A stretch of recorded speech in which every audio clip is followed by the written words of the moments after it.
ശോചനീയാവസ്ഥയിലായ ക്ഷേത്രകുളം നവീകരിക്കുന്നതിനും ഐശ്വര്യപ്രാപ്തിക്കും ലോകക്ഷേമത്തിനും സമാധാനത്തിനുമായി രണ്ടത്തണി മാറാക്കര ശ്രീ ദുർഗ ഭഗവതി ക്ഷേത്രത്തിൽ 2026 മാർച്ച് 30 തിങ്കളാഴ്ച ലക്ഷംദീപ സമർപ്പണം നടക്കും. ലക്ഷംദീപ സമർപ്പണത്തിനായുള്ള ഒരുക്കങ്ങളുടെ ഭാഗമായി ക്ഷേത്രം പരിസരത്ത് സമർപ്പണ സംഘാടക സമിതി ഓഫീസ് പ്രവർത്തനം ആരംഭിച്ചു. ഓഫീസ് ഉദ്ഘാടനം വാർഡ് മെമ്പർ ലീല നാരായണൻ നിർവഹിച്ചു.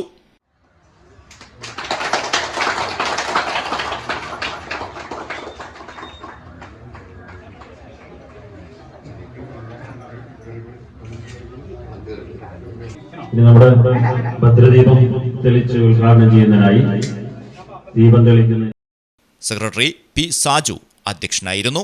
ചടങ്ങിൽ ട്രസ്റ്റിമാരായ M Manoj, K P Ramesh, Ramya jewellery Ramakrishnan എന്നിവർ സംസാരിച്ചു. ആരംഭത്തിൽ ദേവതീർത്ഥ പ്രാർത്ഥന നടത്തി. സമർപ്പണ പരിപാടിയുടെ ലോഗോ പ്രകാശനം കെ പി നാരായണൻ നിർവഹിച്ചു.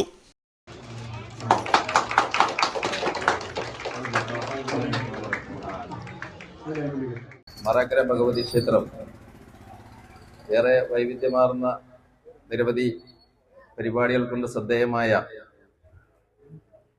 ഒരു ഭഗവതി ക്ഷേത്രമാണ്. ഏറെ പരാധീനതകളിൽ നിന്ന് കടന്നു വന്ന് ഇന്നിപ്പോൾ മാറാക്കരയിൽ ഏറ്റവും അധികം എടുത്തു പറയാൻ കഴിയാവുന്ന രൂപത്തിലേക്കുള്ള ഒരു ഗ്രാമീണ ക്ഷേത്രമായി നമ്മുടെ മാറാക്കര ഭഗവതി ക്ഷേത്രത്തിന് മാറാൻ വേണ്ടി കഴിഞ്ഞിട്ടുണ്ട്. ചടങ്ങിന്റെ ഭാഗമായി മാതൃസമിതി ഭാരവാഹികളായ ബിന്ദു, ഷജിത എന്നിവർ ഭദ്രദീപം തെളിയിച്ചു.